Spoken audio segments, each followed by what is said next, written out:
Hi friends, நான் இன்னைக்கு உங்களுக்காக புதுசா ரிலீஸ் ஆன ஒரு தாறுமாறான இந்தியன்ஷிப் படத்தை கொண்டு வந்திருக்கேன். இந்த படத்தோட பேர் லில்லம். இந்த படத்துல அக்கா தம்பி 2 பேர் இருக்காங்க. அவங்க வீட்டுக்குள்ள ஏதோ ஒரு அசம்பாவிதம் நடந்து போயிடுது. அதாவது அவங்க அப்பாவே, சொந்த அப்பாவே அவங்க கொண்டுட்டு அங்க என்ன அவங்க தப்பிக்க வேண்டிய நிலைமை. அவங்க அப்படி தப்பிச்சு போகும்போது ஒரு அனாதை இல்லத்துல தஞ்சமடைய வேண்டிய நிலைமை. அங்க இருக்கிற சூழ்நிலையோ ரொம்ப அமைதியா சந்தோஷமா தாங்க இருக்கு. சரி, நம்ம இங்க தங்கலாம் அப்படின்ற மாதிரி தங்குறாங்க. பட் அந்த ஆர்ஃபனேஜ்ல ஒவ்வொரு நாளும் புதுசா சில பல சம்பவங்கள் நடக்குது. அந்த சம்பவங்கள் எல்லாம் நம்ம ஹீரோயின் பார்த்துட்டு, என்னடா அது, நம்ம ஒரு பெரிய பிரச்சனையில இருந்து தப்பிச்சு இங்க வந்தா இங்க அதுக்கு மேல வேற ஒரு விஷயம் நடந்துட்டு இருக்கே அப்படின்னு அந்த மர்மமான விஷயத்த கண்டுபிடிக்கிறதுக்கு பயங்கரமா முயற்சி பண்றா. அந்த மர்மமான ஆர்ஃபனேஜ்ல இருந்து அக்காவும் தம்பியும் தப்பிச்சு உயிரோட வெளியில வந்தாங்களா அப்படிங்கறது சொல்லக்கூடியதான் இந்த கதை. இந்த சேனலை புதுசா பாக்குறவங்க ப்ளீஸ் சப்ஸ்கிரைப் பண்ணிக்கோங்க, லைக் பண்ணி ஷேர் பண்ணி கொஞ்சம் சப்போர்ட்டும் பண்ணுங்க. படத்தோட ஆரம்பத்துல ஏதோ ஒரு ஆர்ஃபனேஜ காட்டுறாங்க. அந்த ஆர்ஃபனேஜ்குள்ள இருந்து திடீர்னு ஒரு வெட்டப்பட்ட துண்டான கைகள் வந்து விழுந்தா எப்படி இருக்கும், அப்படி விழ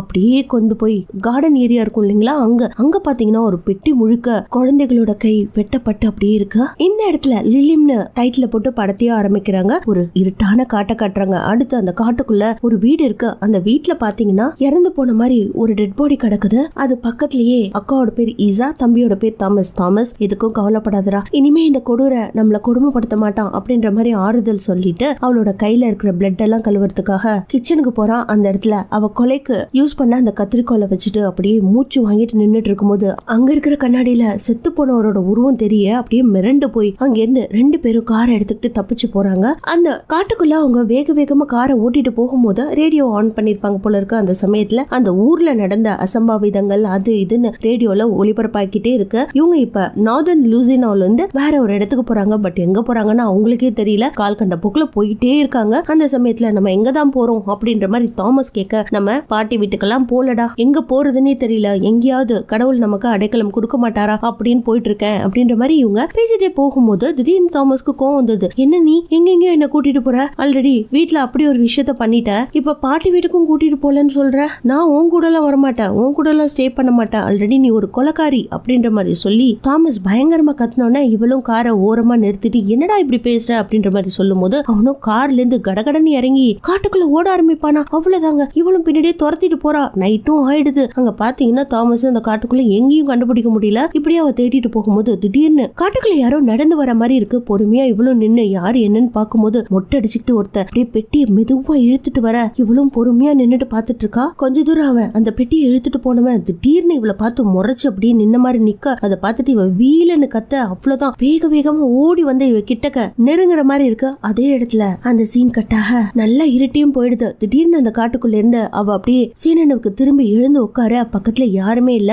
தலையில மட்டும் பலத்தாடி என்ன ஆச்சுன்னே தெரியல. அப்படியே அவ காட்டுக்குள்ள எங்க தேடிட்டு இருக்கும்போது தூரத்துல ஒரு விளக்கெறிகிற மாதிரி இருக்கு. என்ன எதுனவ அந்த இடத்துக்கு போய் பார்த்தா அங்க ஒரு ஆர்ஃபனேஜ் இருக்கு. அந்த ஆர்ஃபனேஜோட பேர் ஹெல்பிங் ஹேண்ட்ஸ் அப்படின்னு எழுதி இருக்கு. சோ இவளும் பொறுமையா உள்ள போறா. கதவு ஆல்ரெடி ஓபன்ல இருந்ததுனால ஈஸியா அந்த ஆர்ஃபனேஜ்குள்ளேயும் போக முடியுது. உள்ள போனவ யாராவது இருக்கிறீங்களா அப்படின்ற மாதிரி கூப்பிட்டுக்கிட்டே போறா. எந்த ஒரு சத்தமும் இல்ல. அங்க நிறைய புகைப்படங்கள்லாம் இருக்கும் இல்லையா, ஆர்ஃபனேஜ்னா அங்க இருக்கிற சிஸ்டர்ஸோட புகைப்படம், சில்ட்ரன்ஸோட புகைப்படம் இதெல்லாம் இருக்கு. இருந்தாலும் கொஞ்சம் வித்தியாசமான வேற படங்களும் இருக்கு. அதெல்லாம் அவ பாத்துட்டு இருக்கும் போதே யாரோ ஒருத்தர் கிராஸ் பண்ணி மாடியில ஏறி ஓடுற மாதிரி இருக்கு. இவளும் தாமஸ் நீயா அப்படின்ற மாதிரி தேடிக்கிட்டே அந்த உருவத்தை ஃபாலோ பண்ணி மாடியில ஓடும் போது வேற ஒரு குட்டி பையன் தாங்க ஓடுறான். பட் எதுக்காக இவளை பார்த்துட்டு இப்படி ஓடுறான்னு தெரியாது. இவளும் ஃபாலோ பண்ணிட்டு போகும்போது அவன் இவளை பார்த்துட்டு வீச்சுன்னு கத்த, அவ்வளவுதான் பயந்து போனவ குடுகுடுன்னு கீழே இறங்கி வருவாளா. அந்த சத்தம் கேட்டு அங்க இருந்த சிஸ்டர்ஸ் எல்லாம் கையில அரிக்கன் லைட்டோட வந்து யாரு என்ன அப்படின்ற மாதிரி தேடி பாக்குறாங்க. ஃபைனலா நம்ம ஹீரோயின் யாருமா நீ அப்படின்ற மாதிரி கேட்க, இல்லங்க உங்க ஆர்ஃபனேஜ் திறந்து இருந்துச்சு, ஒரு உதவிக்காக உள்ள வந்து யாராவது இருக்கிறீங்களான்னு கேட்டுக்கிட்டே இருந்தேன். பட் யாருமே இல்ல. ஆனா என்னோட தம்பி இந்த காட்டுக்குள்ள மிஸ் ஆயிட்டான். சொல்ற பேச்ச கேட்காம அவன் பாட்டுல ஓடி வந்துட்டான். காடு முழுக்க தேடி பார்த்தேன், எங்கேயும் கிடைக்கல. ஆனா என்ன ஆச்சுன்னே தெரியல. திடீர்னு நான் மயக்கம் போட்டு விழுந்துட்டேன். எழுந்து பார்க்கும்போது உங்க ஆர்ஃபனேஜ் தான் என் கண்ணுக்கு தெரிஞ்சுச்சு. இங்க வந்து தேடி பார்த்தா என் தம்பியும் காணோம், வேற யாரும் இல்ல. சோ ஏதோ ஒரு உருவம் ஓடுதேன்னு நானும் தேடிக்கிட்டு பின்னாடி போனங்க. ஆனா திடீர்னு அவன் கத்திட்டான் அப்படின்ற மாதிரி சொல்ல, ஈசாக் அவன் ரொம்ப நல்ல பையன், இருந்தாலும் திடீர்னு நீங்க இந்த வீட்டுக்குள்ள வந்ததுனால அவன் கத்தி இருப்பான். இனிமே இது மாதிரி எல்லாம் நடக்காது, யாரும் கதவு திறந்து வைக்க மாட்டோம் அப்படின்ற மாதிரி சிஸ்டர் மார்கா ஜோஸ்வின் சிஸ்டரை பார்த்து சொன்ன உடனே ஆமா சிஸ்டர் அப்படின்ற மாதிரி அவங்களும் தலையசைக்கிறாங்க. அப்போ இன்னொரு சிஸ்டர் நீங்க எங்க இருந்து வரீங்க அப்படின்ற மாதிரி கேட்ட உடனே மார்க்கா சிஸ்டரோ இதுக்கு மேல எந்த கேள்வியும் அந்த பொண்ணை கேட்க வேண்டாம், இன்னைக்கு அவங்க எங்கேயே ரெஸ்ட் எடுக்கட்டும் அப்படின்ற மாதிரி சொல்ல, சரி இது ஒரு ஆர்ஃபனேஜ்னு சொன்னீங்க, குழந்தைங்க எல்லாம் எங்க இருக்காங்க அப்படின்ற மாதிரி ஹீரோயின் கேட்ட உடனே இவங்களும் குழந்தைகள் எல்லாம் தூங்கிட்டு இருக்க இடத்த போய் காட்டுறாங்க. அங்க பாத்தீங்கன்னா தாமஸ் படுத்து தூங்கிட்டு இருக்கான். ஓ இந்த பையனை தான் தேடி வந்தீங்களா, இந்த பையன் இப்பதான் வந்தான் அப்படின்னு சொன்ன உடனே இதுக்கப்புறம் லேட் ஆயிடுச்சு, இன்னைக்கு நைட் மட்டும் இங்கேயே ஸ்டே பண்ணிக்கோங்க, காலையில நீங்க எங்க போகணுமோ கிளம்பலாம் அப்படின்ற மாதிரி சொல்லிட்டு அந்த சிஸ்டர் அந்த இடத்த விட்டு போன உடனே ஓடி வந்து, தாமஸ் என்னடா காரியம் பண்ணிட்ட, நீ பாட்டுல குடுகுடுன்னு என்ன விட்டு ஓடி வந்துட்ட, நல்ல வேலையா இங்க ஒரு ஆர்ஃபனேஜ் இருந்திருக்கு, இல்ல நீ சேஃப்டியா இருக்க, பரவாயில்ல நானும் இங்க தாண்டா இருக்கேன், எதுக்கும் பயப்படாத அப்படின்னு சொன்னபடி அங்க இருக்கிற குழந்தைகள் எல்லாம் ஹீரோயின் பாக்குறா. அப்ப பாத்தீங்கன்னா எல்லா குழந்தைகளுக்கும் மொட்டடிக்கப்பட்டிருக்கு, அந்த காவி உடைன்னு சொல்லுவாங்க இல்லையா, அது மாதிரியான போர்வைகள் தான் போத்தப்பட்டிருக்கு. பாக்கிறதுக்கு கொஞ்சம் வினோதமா இருந்தாலும் பட் எல்லா குழந்தைங்களும் சேஃபா இருக்காங்க இல்லையா, சோ நீயும் இங்க சேஃப்டியா தூங்கு அப்படின்னு சொல்லும் போது இன்னொரு சிஸ்டர் வந்து இவங்களுக்கான அறையை காட்டுறாங்க. இவங்களும் அந்த அறைக்குள்ள போய் பார்க்கும்போது யாரோ ஒருத்தவங்க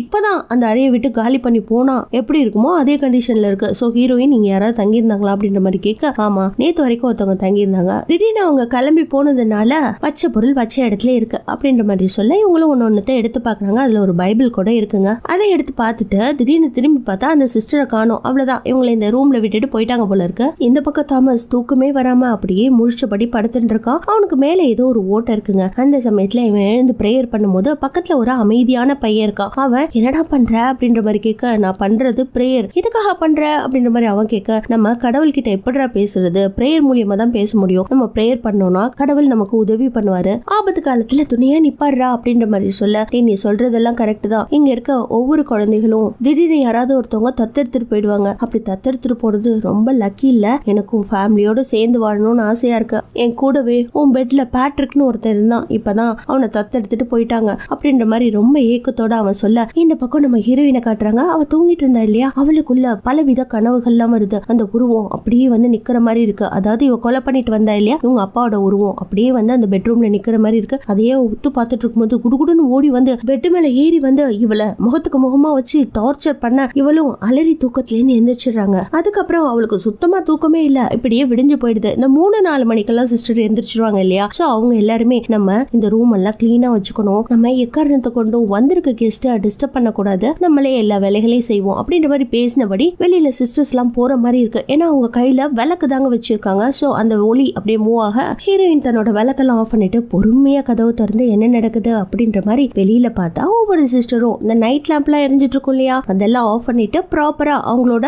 வேலைகளை பஞ்சுவாலிட்டியா பார்த்துட்டு போயிட்டு இருக்காங்க. அங்க கட் பண்ணி வீட்டுல காட்டுறாங்க. வீட்டுல இவங்க ஆல்ரெடி அவங்க அப்பாவை கொலை பண்ணி போட்டுட்டு அப்படியே வந்திருப்பாங்க இல்லையா, சோ அந்த இடத்துக்கு போலீஸ் ஆபீசர்ஸ், இன்வெஸ்டிகேஷன்ஸ்ல இருந்து ஃபாரன்சிக் எல்லாரும் வந்து அந்த டெட் பாடியை பார்த்துட்டு ஆராய்ச்சி பண்ண ஆரம்பிக்கிறாங்க. அப்போ ஒரு டிடெக்டிவ் இருப்பான், அவனோட பேர் சில்வியாஸ். அவன் கிட்ட அங்க இருக்கவங்களாம் அக்காவும் தம்பியும் இந்த கொலையை பண்ணிட்டு எங்க ஓடினாங்கன்னே தெரியல, கார் எடுத்துட்டு வேற போயிருக்காங்க, அவங்க 2 பேரும் இன்னும் பாட்டி வீட்டுக்கு கூட போகலையாம் அப்படின்ற மாதிரி சொல்ல அவங்கள சீக்கிரமா கண்டுபிடிக்கணும்னு அவங்க ஃபேமிலி போட்டோ பார்த்து அந்த டிடெக்டிவ் சொல்ல, அதே சமயத்துல ஆர்ஃபனேஜ்ல விடிஞ்சும் போயிருது, எல்லாரும் அழகா சாப்பிட்டுட்டு இருக்காங்க. அந்த சமயத்துல தலைமை சிஸ்டர் மார்க்கா இருக்காங்க இல்லையா, அவங்க வந்து கைத்தட்டி எல்லா குழந்தைங்களையும் கூப்பிட்டு எல்லாரும் கவனமா கவனிங்க, நம்மளோட ஆர்ஃபனேஜுக்கு 2 கெஸ்ட் வந்திருக்காங்க, பையனோட பேர் தாமஸ், பொண்ணோட பேர் ஈசா. சோ இவங்க 2 பேரும் நம்ம கூட தான் ஸ்டே பண்ணிட்டு இருக்காங்க, அவங்க இங்க இருக்கிற வரைக்கும் எல்லாரும் மரியாதை கொடுக்கணும், மதிப்பா நடந்துக்கணும், எந்த டிஸ்டர்பன்ஸும் பண்ணக்கூடாது, எல்லாருக்கும் நல்லா புரிஞ்சுச்சா அப்படின்ற மாதிரி சொல்லிட்டு அவங்களும் சாப்பிட வராங்க. அங்க எல்லா சிஸ்டரும் சாப்பிட்டுட்டு இருக்காங்க, சில சிஸ்டர் எல்லாம் பரிமாறிட்டு இருக்காங்க. சோ நம்ம ஹீரோயின் கிட்ட வந்து அவங்க பேச்சு கொடுக்க,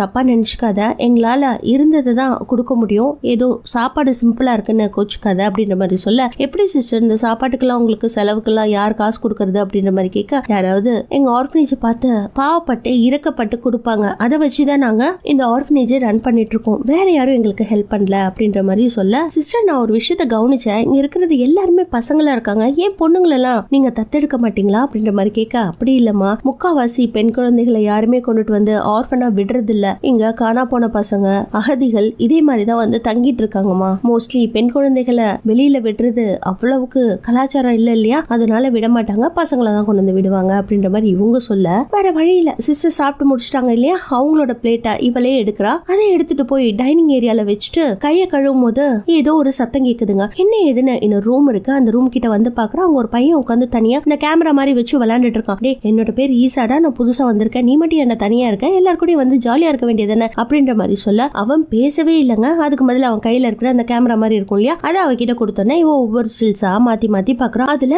ஏதோ ஒரு வீட்டோட பிக்சரும் ஜன்னலோட பிக்சரும் இப்படியா இருக்கு. சோ அப்படி அவ பாத்துட்டு இருக்கும் போது கடைசி ஸ்டில்ல பாத்தீங்கன்னா ஏதோ ஒரு டெட் பாடி கண்ணெல்லாம் நோண்டப்பட்டு ஒரு மாதிரி விகாரமா இருக்க. இவளுக்கு தூக்கி வாரி போடுது. அந்த சமயத்துல இன்னொரு சிஸ்டர் வந்து எசிகேட் என்ன பண்ணிட்டு இருக்கா, எல்லா பசங்களும் எங்க இருக்காங்களோ அங்க போய் விளையாடு அப்படின்ற மாதிரி அவனை அனுப்பிச்சிட்டு அவங்கள பெரிய சிஸ்டர் பாக்கணுமா பேசுறதுக்காக காத்துட்டு இருக்காங்க அப்படின்ற மாதிரி முறைச்சபடி சொல்றாங்க.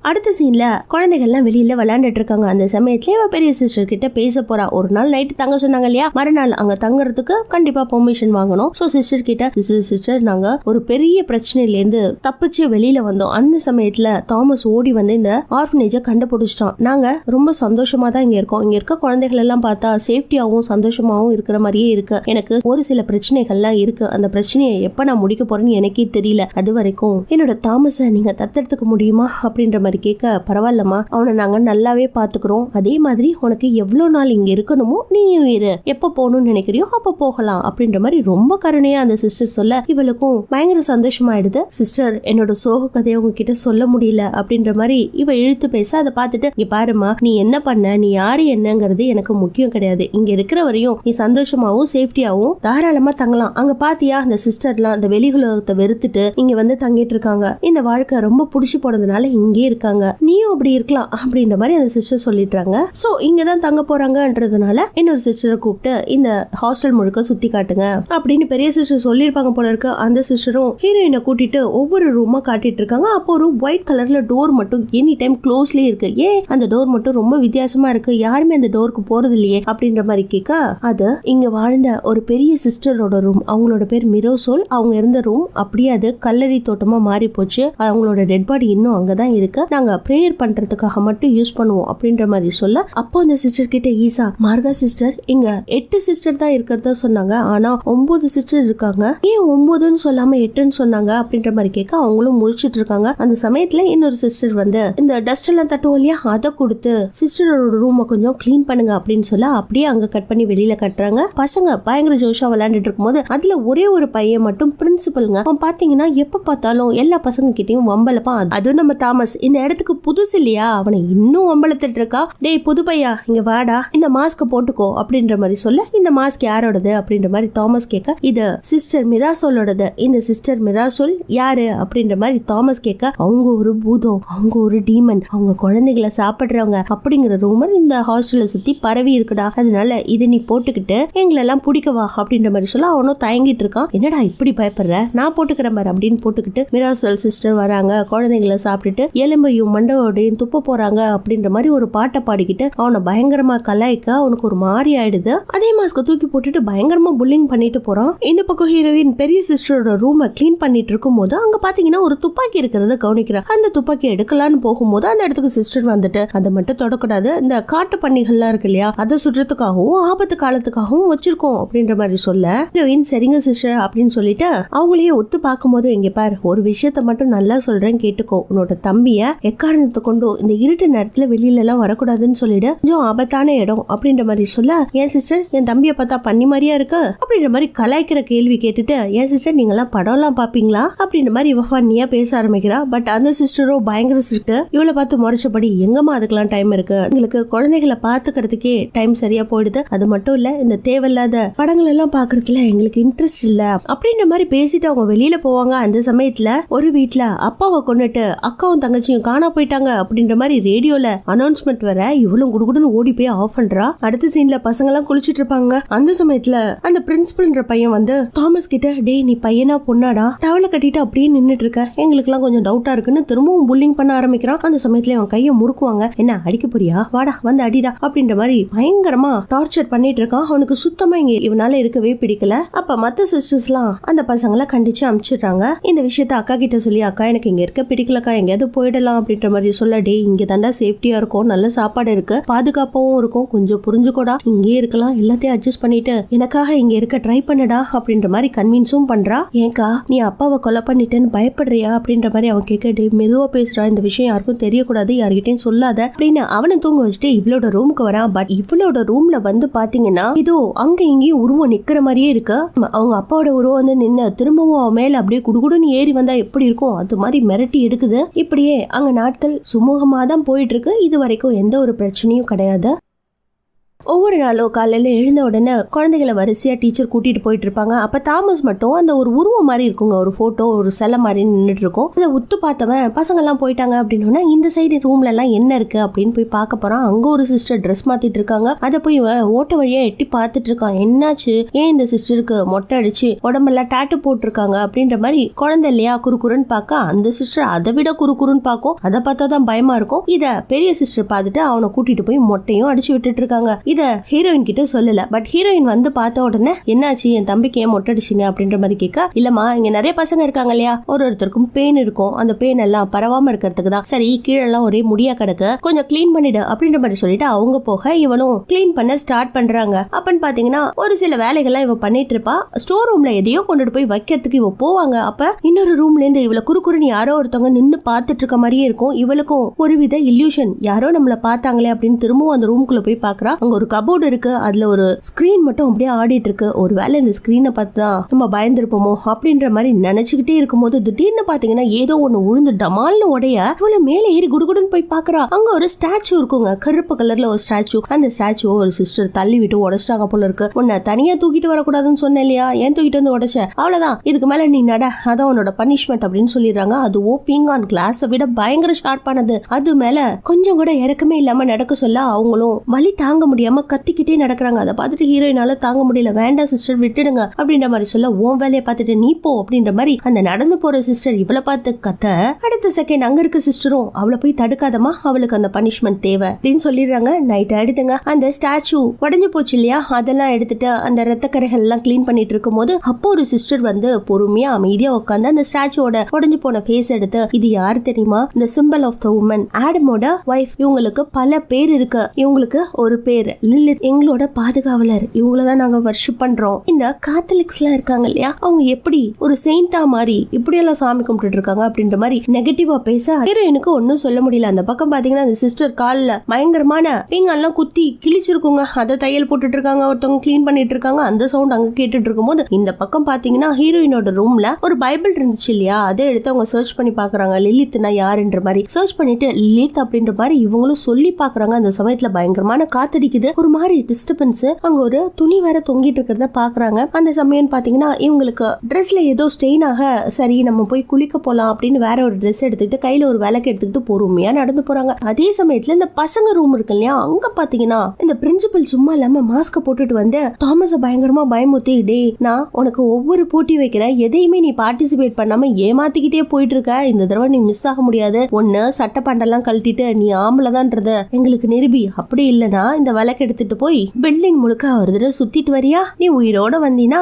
ஆம்பளன் நம்புறோம்டா அப்படின்ற மாதிரி ஒரு கேண்டில் எடுத்து அவங்க கிட்ட கொடுக்க, அவனும் நான் இதுக்கு ஒத்துக்கிறேன் அப்படின்ற மாதிரி கேண்டில வாங்கிட்டு போறாங்க. அவன் என்ன பண்ணுவான், கும்மிருட்டுல வெளியில வரக்கூடாதுன்னு ஆல்ரெடி சிஸ்டர் சொல்லியிருக்காங்க, இருந்தாலும் பயந்து பயந்து வரான். இந்த பக்கம் ஹீரோயின் குளிச்சிட்டு இருக்கா.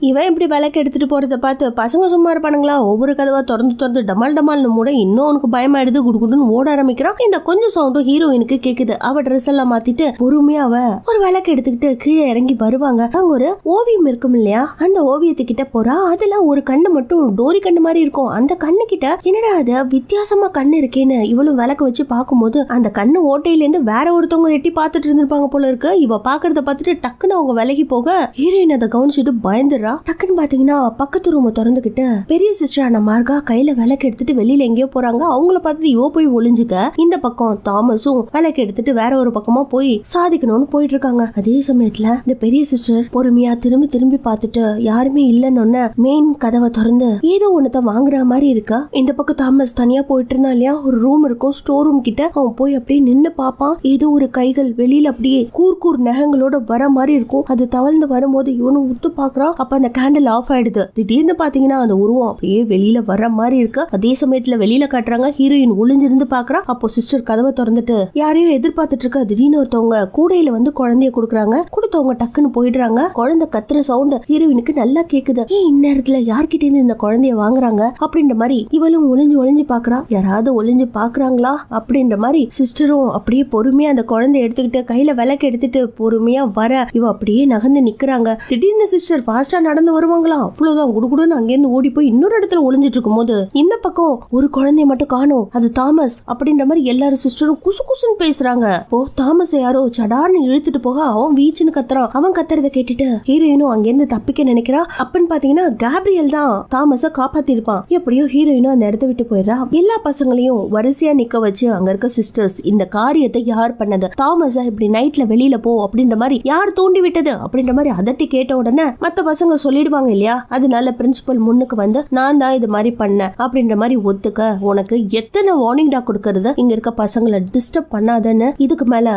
உனக்கு எந்த ஒரு மன்னிப்பும் கிடையாது அப்படின்னு சொல்லிட்டு பெரிய சிஸ்டர் கிட்ட வந்து அவனுக்கான மன்னிப்பு கொடுங்க அப்படின்ற மாதிரி ஹெலனா சிஸ்டர் சொல்ல, அதை கேட்டுட்டு இவனுக்கு கண்டிப்பா மன்னிப்பு கொடுத்தா ஆகணுமா அப்படின்ற மாதிரி பெரிய சிஸ்டரும் கேக்குறாங்க. ஆமா கொடுத்தே ஆகணும்னு அந்த ஹெலன் சிஸ்டர் ஒரு மாதிரி தலைய சாச்சு வித்தியாசமா சொல்லிட்டு போக அங்க கட் பண்ணி மறுநாள் காட்டுறாங்க. நம்ம ஹீரோயின் அவளோட துணிகள் எல்லாம் அடிச்சு எடுத்துட்டு வருவாங்க. அப்பன்னு பாத்தீங்கன்னா குழந்தை அழுகுற சத்தம் கேக்குது. எந்த ரூம்ல இருந்து குழந்தை அழுகுதுன்னு எட்டி பாப்பா. அப்ப டபால்னு கதவை சாத்திடுறாங்க. மறுநாள் எல்லாரும் சாப்பிட்டுட்டு இருக்காங்க. அந்த சமயத்துல சிஸ்டர்ஸ் எல்லாம் வந்து ஒரு அமேசிங்கான நியூஸ் சொல்ல போறேன், நம்ம பிரின்சிபல்ல கூட்டிட்டு போறதுக்கு ஒரு பேரண்ட்ஸ் வந்திருக்காங்க. அவனை ரொம்ப பிடிச்சி போய் தத்தெடுக்க போறாங்களாம். சோ எல்லாருக்கும் இன்னைக்கு ஐஸ்கிரீம் கொடுக்கப்படும் அப்படின்ற மாதிரி சிஸ்டர்ஸ் எல்லாம் வந்து எல்லாருக்கும் ஐஸ்கிரீம் எல்லாம் கொடுக்குறாங்க. சோ அங்க பாத்தீங்கன்னா டிஃப்ரெண்டா ஒரு துணியில ஐஸ்கிரீமை கட்டி அதை கொடுக்குறாங்க. சோ அதை சாப்பிட்டுட்டு இருக்க தாமஸை பார்த்து இது மாதிரியான ஐஸ்கிரீம் நீ இப்பதானே ஃபர்ஸ்ட் டைம் சாப்பிடுற அப்படின்ற மாதிரி கேட்கும் போது இல்ல எங்க அம்மா இறக்கிறதுக்கு முன்னாடி எனக்கு நிறைய ஐஸ்கிரீம்ஸ் எல்லாம் பண்ணி கொடுத்துருக்காங்க, நானும் சாப்பிட்டுருக்கேன் அப்படின்ற மாதிரி சொல்ல, சரிப்பா நேத்து தனியா போனல அப்ப எதையாவது பாத்தியா அப்படின்ற மாதிரி சொல்ல, ஆமா நான் ஒரு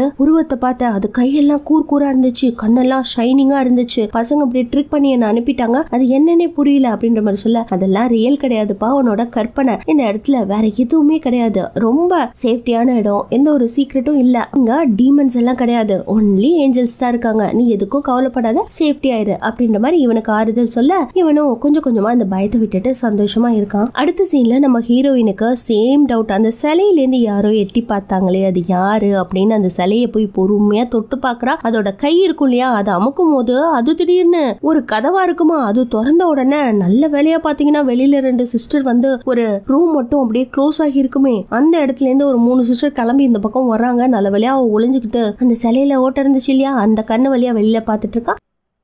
இந்த பக்கம் கேப்ரியலை கூட்டிட்டு போறதுக்கு பேரண்ட்ஸ் வந்திருக்காங்கன்னு நடு ராத்திரியில வந்து மற்ற சிஸ்டர்ஸ் எல்லாம் கூப்பிடுறாங்க. அவன் கையில அந்த மாஸ்க் இருக்கு. எல்லா பசங்களும் டே பயப்படாதரா, பத்திரமா போயிட்டு வாடா, சந்தோஷமா இரு அப்படின்ற மாதிரி வழி அனுப்புறாங்க. அவனை கூட்டிட்டு அங்க இருக்கிற கேண்டில்ஸ் எல்லாம் ஏத்தி வச்சு சிஸ்டர்ஸ் எல்லாம் பொறுமையா கூட்டிட்டு போறாங்க. ஒரு இடத்துக்கு போனோம்னா, டே இந்த மாஸ்க நீ போட்டுக்கோ, நீ மிஸ்ஸஸ் மிஸ்ரூல் கிட்ட போய் பெர்மிஷன் வாங்கினாதான் இந்த ஹாஸ்டல்ல விட்டே வெளியில போக முடியும் அப்படின்னு சொல்லிட்டு ஒரு டோர் இருந்துச்சு இல்லையா, ஒயிட் டோர், அதை கூட திறக்கவே மாட்டேன்னு சொல்லியிருந்தாங்களே, அந்த ரூம்குள்ள உள்ள போட்டு டமால்னு கதவை சாத்துவாங்களா. அங்க பாத்தீங்கன்னா ஒரு பெட் இருக்கு. அந்த பெட்ல யாரோ படுத்திருக்க மாதிரி இருக்கு. வெள்ளை துணியால அவங்கள போத்தி இருக்க மாதிரி இருக்கு. ஏதோ ஒரு உருவம் இருக்குது அப்படின்ற மாதிரி இவனும் பயந்து போய் பார்த்திருக்கும் போது, சிஸ்டர் ப்ளீஸ் திறங்க, எனக்கு பயமா இருக்கு அப்படின்ற மாதிரி இவன் தட்டுறான். டே ஒன்னும் இல்லடா, அந்த சிஸ்டர் கிட்ட போய் நீ பெர்மிஷன் மட்டும் வாங்க, அதுக்கப்புறம் உன்னோட பேரண்ட்ஸ் கூட நீ வெளியில போயிடலாம் அப்படிங்கிற மாதிரி சொல்ல, இந்த பக்கம் நம்ம பெரிய சிஸ்டர் மார்காவை காட்டுறாங்க. அப்பதாங்க அவங்களோட சுயரூபம் தெரியற மாதிரி இருக்கு. அங்க ஒரு துப்பாக்கி இருந்துச்சு இல்லையா, அதை எடுத்துக்கிட்டு அப்படியே வில்லி மாதிரி வராங்க. இங்க பாத்தீங்கன்னா வரிசையா எல்லா சிஸ்டரும் நின்னுட்டு இருக்காங்க.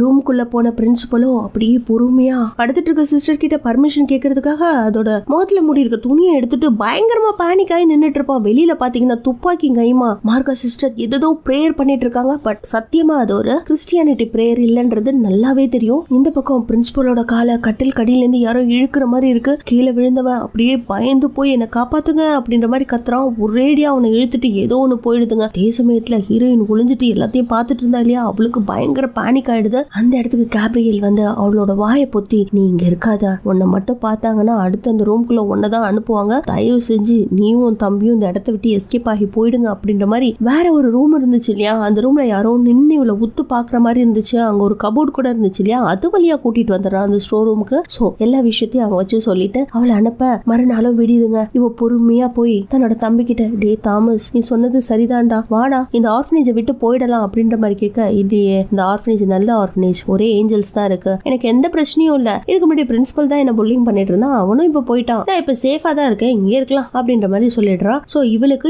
எப்படி குழந்தைகிட்ட எல்லா விஷயத்தையும் சொல்ல முடியும்? இருந்தாலும் வெளியில போலாண்டா, நம்ம வெளியில போயிட்டு வேற ஒரு ஃபேமிலியை பார்க்கலாம், உன்னை வேற ஒரு ஃபேமிலி கிட்ட தத்தெடுக்க சொல்லிடுறேன்டா, நல்ல ஒரு அப்பா அம்மா கிட்ட சேர்த்துட்டு என்னோட கடமையை பார்க்க நான் போயிடுறேன்டா, பட் இங்க இருந்து போயிடலாம் வா அப்படின்ற மாதிரி அவனை கெஞ்சி கெஞ்சி கூப்பிட்டு பாக்குறா. அவன் ஒத்துக்கலன்னு, டே பாஸ்ட்ல நடந்தது திரும்பவும் நடக்காதுடா, நான் சொல்றத கேளுடா அப்படின்னு கன்வின்ஸ் பண்ணிட்டு இருக்கும்போது அங்க 3 சிஸ்டர்ஸ் வராங்க. வந்தவங்க தாமஸ் கிட்ட, தாமஸ் நீ பசங்களோட போய் விளையாடு, வா ஈசா அவங்க கிட்ட தனியா பேசணும் அப்படின்ற மாதிரி மார்கா சிஸ்டர் கூட்டிட்டு போயிடுறாங்க. மாடியில போய் பாத்தீங்கன்னா அவங்களோட ரூம்ல உட்கார வச்சு, இங்க பாருமா, நாளைக்கு தாமஸை தத்தெடுக்கிறதுக்கு ஒரு பேரண்ட் வராங்க, அவங்க கிட்ட நீ கொடுத்துட்டீங்கன்னா தாமஸ் ரொம்ப நல்லா வளருவான், நீ மட்டும் இங்க இருக்கலாம் அப்படின்ற மாதிரி சொல்ல, இல்ல நாங்க கொஞ்ச நாள் தான் இங்க தங்க வந்தோம், நாங்க கிளம்பலான்னு இருக்கோம், இதுக்கு மேல எங்களால இங்க இருக்க முடியாது, வெளியில எங்களுக்கு வேலை இருக்கு அப்படின்ற மாதிரி சொல்ல, ஒரு நிமிஷம், நீ என்ன பண்ணிட்டு வந்தன்ற விஷயம் எங்களுக்கு நல்லாவே தெரியும், உன்னை விட உன்னோட விஷயங்கள் பத்தி நல்லாவே எங்களுக்கு தெரியும் அப்படின்ற மாதிரி ஒரு போட்டோவை எடுத்து அவங்க கிட்ட காமிச்சு, இது யாருன்னு பாத்தியா அப்படின்ற மாதிரி காட்ட, அதுல ஈசாவோட அம்மா எஸ்தர் நிக்கிறாங்க. இவளும் அம்மான்னு அந்த போட்டோவை பாக்குறா. அவங்களோட கையில ஒரு குழந்தை இருக்கு. அவங்க கையில இருக்க குழந்தை வேற யாரும் கிடையாது, நீ தான். அவங்க குழந்தைங்க மேல ரொம்ப பாசமா இருந்தாங்க, எங்களோட சீனியர், அவங்க தான் எங்களை வழி நடத்தினாங்க, அவங்களதான் உன்னை தத்துவம் கொடுத்தாங்க, உன் பேர் இசபெல், அதனாலதான் ஈசான்னு வச்சிருக்காங்க, புரியுதா இப்போ அப்படின்ற மாதிரி சொன்ன உடனே இவளுக்கு ஒரு மாதிரி ஆயிடுது. இதுக்கப்புறம் உன்னால வெளியில எல்லாம் போக முடியாது, நாமெல்லாம் யாரு தெரியுமா அப்படின்ற மாதிரி திரும்பி நின்னபடி அவங்களோட தலையில இருக்கிற அந்த முக்காட்டை ஓபன் பண்ணி காட்டும் போது அவங்க முழுசா முழுக்கட்டையா மொட்டை அடிச்சுக்கிட்டு, நம்ம எல்லாம் லிலிம், நம்ம எல்லாருமே லிலித்தை தான் கும்பிடுறோம், வழிபடுறோம் அப்படின்ற மாதிரி சொல்லிட்டு இங்க இருந்து நீ தப்பிச்சு போக முடியாது அப்படின்ற மாதிரி திரும்ப அந்த சமயத்துல ஹீரோயின் ஒரு கேண்டில் ஸ்டாண்ட் இருக்கும் இல்லையா, அதை எடுத்து பொழிச்சுன்னு சிஸ்டரோட தலையிலே அடிச்சுட்டு அங்கேருந்து எஸ்கேப் ஆறா. வெளியில பாத்தீங்கன்னா எல்லா சிஸ்டரும் குசு குசுன்னு பேசிக்கிறாங்க, பசங்களை யாரையும் வெளியில விடாதீங்க, சிஸ்டர் சொல்லிட்டாங்க அப்படின்ற மாதிரி குடுக்குடுன்னு வந்து இவங்க ரூமுக்கு வந்து பாக்க, சிஸ்டர் மயக்கம் போட்டு கிடக்கிறத பார்த்துட்டு பயங்கரமா கத்திட்டு, ஈசாவை புடிங்க, அவதான் எல்லாத்துக்கும் காரணம் அப்படின்ற மாதிரி பரபரப்பா எல்லா சிஸ்டரும் ரெடியாறாங்க. இவளும் ஓடி ஓடி போய் இப்படியாவது தாமஸை கூட்டிட்டு தப்பிச்சு போகணும்னு பாக்குறா. தாமஸ் எங்கதான் இருக்கான்னு ஒவ்வொரு ரூமும் அவ சர்ச் பண்ணிட்டே போவாங்க. ஒரு ரூம் பாத்தீங்கன்னா அப்படியே க்ளோஸ் பண்ணப்பட்டிருக்கு, அதை அடிச்சு உடைச்சு உள்ள திறந்து போனா அது சிஸ்டர் மார்சலோட ரூம். அங்க பாத்தீங்கன்னா பெட்ல யாரோ படுத்து கிடக்குற மாதிரி இருக்கு, பயங்கர ஸ்மெல்லு, என்ன ஏதுன்னு கிட்டக்க போய் பார்த்தா அங்க டெட் பாடி மாதிரி ஏதோ ஒண்ணு படுத்து இருக்கு. பட் அது டெட் பாடியே இல்லங்க. கீழே பாத்தீங்கன்னா ஒரு கை, துண்டான கை கிடக்கு, அது அழுகி போய் இந்த ஸ்மெல் அடிக்குது. வெளியில ஜன்னல் வழியா பார்க்கும்போது இந்த டிடெக்டிவ்லாம் தேடிக்கிட்டு இந்த ஆர்ஃபனேஜ் வரைக்கும் வந்திருக்காங்க போல இருக்கு. சோ இவளும் மேல இருந்து எங்களுக்கு உதவி பண்ணுங்கன்ற மாதிரி கண்ணாடியை புடிச்சு தட்டிக்கிட்டே இருக்கா. பட் அவங்க பாக்கலங்க. வெளியில இருந்து ஒரு சிஸ்டர் வந்து, என்னாச்சு இவ்வளவு தூரம் வந்திருக்கீங்களே அப்படின்ற மாதிரி கேட்க, இல்ல 2 பேர் தப்பிச்சு இங்க வந்தாங்களா, தாமஸ் ஈசான அப்படின்ற மாதிரி கேட்க, அது மாதிரி யாருமே வரல அப்படின்னு சொல்ல, இல்ல அவங்க கார் ரோட்ல நிக்கிறத பார்த்தோம், ஒருவேளை இங்க வந்து தஞ்சம் புகுந்திருப்பாங்களோ அப்படின்றத தேடிட்டு வந்தோம், நீங்க எங்களுக்கு கொஞ்சம் பெர்மிஷன் கொடுத்தீங்கன்னா உள்ள போய் சர்ச் பண்ணுவோம் அப்படின்ற மாதிரி சொன்ன உடனே அந்த சிஸ்டரும் சிரிச்சுக்கிட்டே டிடெக்டிவ் மட்டும் உள்ள அனுப்பிச்சிடா. வெளியில ஒருத்தர் சிஸ்டர் பார்த்து, சிஸ்டர் ரொம்ப அழகா மெயின்டைன் பண்ணிட்டு இருக்கீங்க இந்த இடத்த அப்படின்ற மாதிரி சொல்ல, உள்ள போன டிடெக்டிவ் நான் மேல போய் பார்க்கலாமா அப்படின்ற மாதிரி பெர்மிஷன் கேட்க, தாராளமா இப்ப பாருங்க அப்படின்னு சொல்ல இவரு மேல போறாருங்க. குழந்தைகள்லாம் பயந்தபடி நின்னுட்டு இருக்காங்க, சுத்தி சிஸ்டர்ஸ் நின்னுட்டு இருக்காங்க. தாமஸோட முகத்துல மட்டும் ஒரு முகமுடி இருக்கும் இல்லையா, அதை போட்டுட்டு அவனை முட்டி போட வச்சு ப்ரே பண்ண சொல்லிட்டு இருக்காங்க போல இருக்கு. அவனும் ப்ரேயர் பண்ணிட்டு இருக்கான். இவரு போய் தாமஸை எழுப்பி அந்த முகமுடியை ஓபன் பண்ணி பார்த்தா அது தாமஸ். என்னடா நீ இங்க இருக்க, நீ வரவே இல்லைன்னு சொல்லாங்களே அப்படின்ற மாதிரி ஆச்சரியமா பார்க்க, அதுக்குள்ள ஒரு சிஸ்டர் ஓடி வந்து அந்த துப்பாக்கி எடுத்துட்டு வந்து வெளியில ஒருத்தன் நின்னா இல்லையா, அவனை சுட்டு கொண்டுட்டு இவர் பக்கம் வர ட்ரை பண்ணா அங்க இருக்க சிஸ்டர் எல்லாருமே டிடெக்டிவ அமைக்கி புடிச்சிடுறாங்க. அவ்வளவுதாங்க. இன்னொரு சிஸ்டர் துப்பாக்கி எடுத்துட்டு வந்து மூஞ்சிலே ஒரே அடி, இங்க இருக்க சீக்ரெட் வெளியில யாருக்கும் தெரியக்கூடாது அப்படின்ட்டு அவனை அதே இடத்துல மயக்கமாக்கிறா. அடுத்த சீன்ல மெர்சலோட ரூமுக்கு எல்லா சிஸ்டரும் போற மாதிரி இருக்கு. இப்ப பாத்தீங்கன்னா யாருமே அந்த ஒயிட் கலர் கிளாத் எல்லாம் போடல, சிஸ்டர்ஸ் மாதிரி எல்லாம் மொட்டையா தான் சுத்திட்டு இருக்காங்க. அந்த ரூமுக்குள்ள போனவங்க கட்ல கொஞ்சம் தள்ளி வைக்கிறாங்க. அதுக்கு கீழே பெரிய ஒரு ஹெல் ஹோல் மாதிரி ஒரு ஓட்டையே இருக்குங்க. அதுகிட்ட கேண்டில்ஸ் எல்லாம் ஏத்தி வச்சிட்டு இருக்காங்க. இந்த பக்கம் பாத்தீங்கன்னா நம்ம ஹீரோயினையும் டிடெக்டிவும் ஒன்னா கட்டி போட்டிருப்பாங்க போல இருக்கு. இப்பதான் அவங்க மீட் பண்ணிக்கிறாங்க. சார், நீங்க சொல்ற மாதிரி நாங்க கொலை பண்ணது உண்மைதான், ஆனா எங்க அப்பா ரொம்ப கொடுமைக்காரரு, ஆனா எனக்கு அவர் என்ன தத்தெடுத்த அப்பான்னு இப்பதாங்க தெரியும், அதனாலதான் என்கிட்டயே அவர் மிஸ்பிஹேவ் பண்ணாரு, வேற வழி இல்ல சார், அதுக்காக தான் கொன்னுட்டேன், நீங்க தாராளமா அரெஸ்ட் பண்ணிட்டு போலாம், எப்படியாவது இங்க இந்த என்ன காப்பாத்திட்டு போயிடுங்க சார் அப்படின்ற மாதிரி சொல்ல, எங்க அவரு காப்பாத்துறது, அவரு கையையும் கட்டி போட்டிருக்காங்க. அப்பன்னு பாத்தீங்கன்னா மொத்த சிஸ்டர்ஸும் அங்க வந்து அவரை மட்டும் கட்ட அழுத்து அப்படியே கூட்டிட்டு போறாங்க. இந்த பக்கம் ஹீரோயின் எப்படியாவது தான் கையில இருக்க கட்டுகளை அவுக்கலான்ட்டு ட்ரை பண்ணிட்டு உட்காந்துட்டு இருக்கா. வேற வழியே இல்ல. அவருக்கு ரூம்ல ஏதோ ஒரு சத்தம் கேக்குது. இந்த பக்கமும் அந்த பக்கமும் திரும்பி திரும்பி பாக்குறா. அப்பன்னு பாத்தீங்கன்னா அந்த மொட்டடிச்ச சிஸ்டர் ஒண்ணு இருக்கும் இல்லைங்க, சைடா குனிஞ்சு பாக்குமே, அது கேண்டில் எடுத்துட்டு வந்து இவகிட்ட, இங்க இருக்கவங்க எல்லாமே லிலித்தோட ஃபாலோவர்ஸ், நீயும் அப்படிதான் மாறணும்னு நாங்க ஆசைப்பட்டோம். ஆனா நீ எல்லா விஷயங்களையும் தெரிஞ்சுக்கிட்டு இங்க இருந்து வெளியில போய் எல்லா விஷயத்தையும் சொல்லிட்டீங்கன்னா அப்புறம் நாங்க எப்படி லிலித்தை ஃபாலோ பண்றது? உனக்கு அறிவுன்றது இருக்கா? நீயும் ஒரு லியாம் தான், இத புரிஞ்சுக்காம இவ்வளவு பிரச்சனை பண்ணிட்ட இல்லையா, நீ ஒரு கோழை அப்படின்ற மாதிரி பயங்கரமா திட்டுறாங்க. கேட்டுட்டு ஹீரோயின் பயங்கரமா அழறா. இனிமே நீ தாமஸ பத்தி பயப்படவே வேணாம், அவனை நாங்க நல்லபடியா பாத்துப்போம், அவன் சேர வேண்டிய இடத்துல போய் சேர்ந்துருவான் அப்படின்ற மாதிரி சொல்லிட்டு அந்த சிஸ்டர் நேரா போய் தாமஸ் கிட்ட, உன்ன இப்ப நான் கூட்டிட்டு போக போறேன்னு தரன்னு இழுத்துட்டு போறா. இந்த பக்கம் பாத்தீங்கன்னா டிடெக்டிவ இங்க என்ன நடக்குதோ அதை பாக்குறதுக்காக முட்டி போட வச்சு துப்பாக்கிய தலையில வச்சு பாக்க சொல்றாங்க. வாடா, உன்னை தத்தெடுக்கிறதுக்காக புது குடும்பமே காத்துட்டு இருக்குன்னு தரன்னு அந்த ஹெல்ஹோல் கிட்ட கூட்டிட்டு வந்து அந்த சிஸ்டர் பயங்கரமா பிரேயர் பண்ண ஆரம்பிக்குது. இந்த பக்கம் ஹீரோயின் தனியா உட்காந்துட்டு இருந்தா இல்லையா, அவ இருக்கிறது இப்ப ஸ்டோர் ரூம் தான். அந்த கபோர்டையே பாத்துட்டு இருக்கா. அது திடீர்னு லைட்டா மூவ் ஆக, ஐயோ காட்டேரி தான் வந்துருச்சு போல இருக்குன்னு பயந்துகிட்டு கண்ணை மூடிட்டு இருப்பா. நல்ல வேலையா கேப்ரியல் வந்து அவளோட கட்டுகளை அவுத்து விட்டுட்டு காப்பாத்தி கூட்டிட்டு போகும்போது சிஸ்டருக்கு சுயநினைவு திரும்பி அது கையில அந்த பெரிய துப்பாக்கி எடுத்துட்டு வந்து, டே கேப்ரியல், எல்லாத்துக்கும் காரணம் நீதானடா அப்படின்ட்டு பயங்கர கோவத்தோட பேச ஆரம்பிக்கிறாங்க. உன் மேல எவ்வளவு நம்பிக்கைடா வச்சிருந்த, உன் மேல எவ்வளவு நம்பிக்கை வச்சிருந்த, இங்க நடக்கிற எல்லா விஷயத்தையும் சொதப்பிட்டீங்க, இதுக்கப்புறம் நான் உயிரோட எதுக்கு இருக்கணும்ட்டு அது தலையை அதையே சுட்டுக்கிட்டு அங்க செத்து போயிடுது. இந்த பக்கம் பாத்தீங்கன்னா இந்த சுடுற சத்தத்தை கேட்டுட்டு டிடெக்டிவ் சும்மா இல்லாம பிரேயர் பண்ணிட்டு இருந்தாங்க பாத்தீங்களா ஒரு சிஸ்டர், அவங்கள புடிச்சு தள்ளிக்கிட்டு கீழே விழுந்துடுறாரு. 2 பேரும் அந்த ஓட்டக்குள்ள விழுந்துடுறாங்க. அடுத்து தாமஸ் மட்டும் பயந்துகிட்டே நிப்பாங்க. அப்ப சும்மா இல்லாம சுத்தி இருந்த சிஸ்டர்ல ஒண்ணு தாமஸையும் புடிச்சு கீழே தள்ளி விட்டுருமா. வெளியில மார்கா சிஸ்டர் சித்தத்தை பார்த்து கேப்ரியல் பயங்கரமா அழறான். ஒருவேளை கேப்ரியல் மார்கா சிஸ்டரோட பையனா இருப்பான் போல இருக்கு. இந்த பக்கம் ஹெல்ஹோல் கூட காட்டுறாங்க. அந்த இடத்துல தாமஸ் உயிருக்கு போராடிட்டு இருக்கான். டிடெக்டிவும் பொறுமையா நகர்ந்து வந்து அவனை எப்படியாவது காப்பாத்திரண்டா அப்படின்ற மாதிரி சொல்ல ஏதோ சத்தம் கேக்குது. என்னன்னு பார்த்தா ஒரு சிஸ்டர் கீழே விழுந்தாங்க இல்லையா, அவங்களோட உடம்ப அப்படியே ஒரு டீமன் வந்து கடிச்சு சாப்பிட்டுக்கிட்டு இருக்கு. அந்த சாத்தான பாத்தீங்கன்னா அது பாட்டுல சாப்பிட்டு இருக்கு. அதை விட இந்த சிஸ்டர் பெரிய சாத்தானா இருக்கும் போல இருக்கு. இது சும்மா இல்லாம, என்ன நீங்க ஏத்துக்கங்க, உங்களுக்காகவே நான் பிறந்தவ, உங்களுக்காகவே நான் வாழ்ந்துட்டு இருக்கேன், நீங்க எல்லாருமே இல்லத்துக்கு அடிமையானவங்க, எல்லாருமே உங்களோட உயிரை கொடுங்க அப்படின்ற மாதிரி சொல்லிக்கிட்டு தண்ணியே தான் அர்ப்பணிச்சா எப்படி இருக்கும் அது மாதிரியான வசனங்களை பேசிட்டு இருக்க. அந்த பேய் பாத்தீங்கன்னா ஸ்ட்ரெயிட்டா வந்து அப்படியே ஆணு வாயை திறந்து தாமஸோட தலைய அப்படியே கடிக்குதுங்க. அப்போ ஹீரோயின் சும்மா இல்லாம அந்த பெரிய துப்பாக்கி எடுத்துட்டு வந்து மொத்த சிஸ்டரையும் கொல்றதுக்கு ட்ரை பண்ணலாம் அப்படின்ட்டு துப்பாக்கியை ஏந்தி நிப்பா. அந்த சமயத்துல ஒரு சிஸ்டர் தான் கையில வச்சிருந்த பிஸ்டலை கீழே போட்டுறாங்க. கீழே பாத்தீங்கன்னா அந்த மாஸ்கும் கிடக்கு. அப்ப என்னோட தாமஸ இந்த குழிக்குள்ள தள்ளிட்டீங்க இல்லையா அப்படின்ற மாதிரி துப்பாக்கி வச்சு எல்லாரையும் மிரட்டிக்கிட்டு இருக்கா. இவளும் அந்த ஹெல்ஹோல் கிட்ட போயிட்டு என்னதான் நடக்குது அப்படின்ற மாதிரி பார்த்துட்டு ஒரு படிக்கட்டு வேற இருக்கும், அதுல இறங்கி பொறுமையா துப்பாக்கி எடுத்துட்டு கீழே போனா அங்க ஒரே டெட் பாடிஸும் எலும்பு கூடும் பொணங்களுமா இருக்கு. இவளும் கண்ணை ஏந்தி எப்படி தாமஸ் தாமஸ்னு கூப்பிட்டு பாக்குறா. அப்ப தாமஸ் இங்க இருக்குங்கா